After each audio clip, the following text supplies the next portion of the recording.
sum of nth term, that is Sn is equals to n by 2 into 2a plus n minus 1 into 2. You should know this.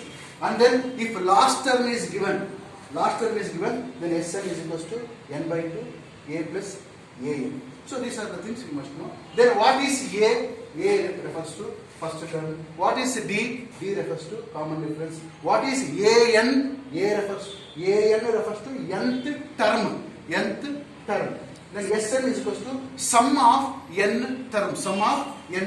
All these are very, very important. If once you know that these are the content of the chapters, once you know that, then the chapter becomes very easy. So before knowing all these things, you make sure yourself. What do you make sure? Whether you know addition properly, whether you know subtraction, whether you know multiplication, whether you know division. These are not this very simple basic addition subtraction like 2 plus 2 is equals to 4, 3 plus 5 is equals to, not like that. So you must know addition of fractions also, for that LCM also. So if you know all those things, then this arithmetic progression will become very, very dead easy for you. Did you understand, children? These are the things you must know. So once again, see properly. First you should know definition of that and various examples. Then various formula, you will come across some 1, 2, 3, 4 formulae are there. You just well versed with that. And what are the parameters associated with that? For example, an is equals to a plus n minus 1 into d is there. There are 3 to 4 parameters are there. So this meaning you must know. Here an, in this formula, an refers to nth term. Then a refers to first term. Then n refers to number of terms. D refers to common difference. All these things. So if you know 3 parameters, for example, in this problem, to find the nth term of an AP, there are 4 parameters. If you know 3 parameters, then 4th parameter you can predict, you can solve it, you can get it by solving this. So if A you are asked to find, and if you know an, n and d, A could be easily found. If n you are asked to find, then you must know d, a and an. If d you are asked, then you must know n, a and d. This is very important. If one unknown parameter, knowing 3 parameters, then it is possible to predict the problem and solve the problem. If 2 parameters, 4 parameters are there, if 2 parameters if you don't know, then 3rd parameter, somehow you have to predict that, somehow you have to take that and then solve the 4th parameters. All these things is very, very important in the arithmetic progression. Arithmetic progression is a very beautiful chapter, as I said. So you must have to apply in your life. Now let me explain what is the definition for arithmetic progression. So before entering into arithmetic progression, it's very important that you must know what is sequence.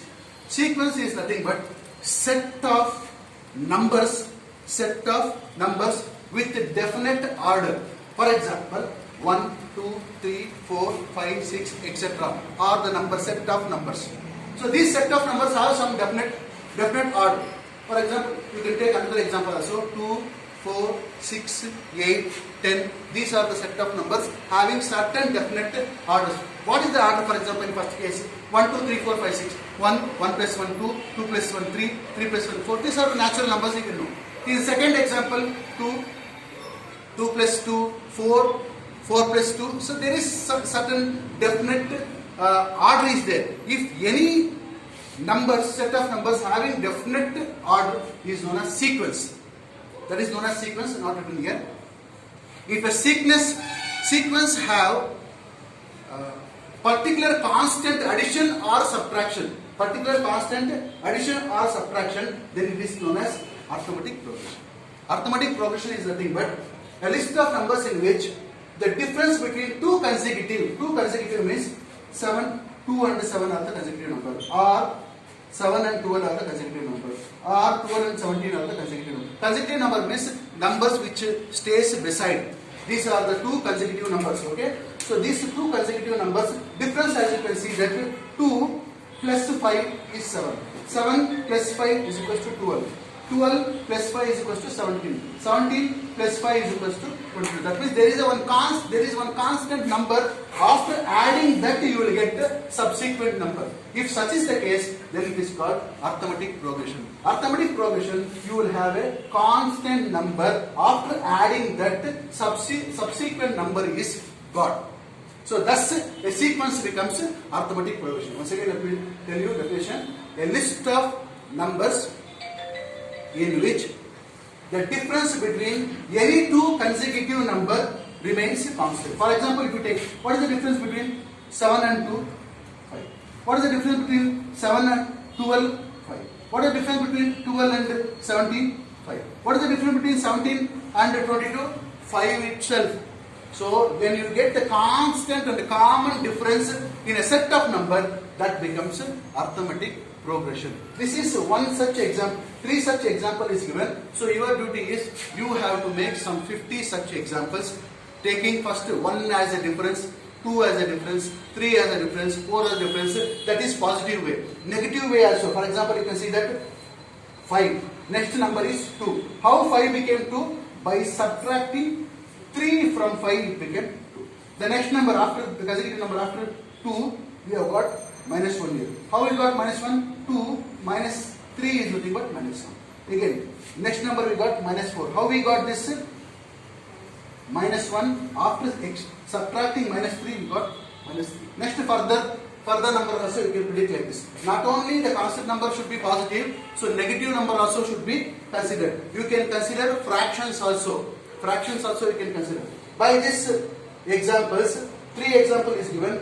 You have to give some 50 or more examples like that. Once you come to give the various number of examples, think that you have understood arithmetic progression. Once again let me explain you.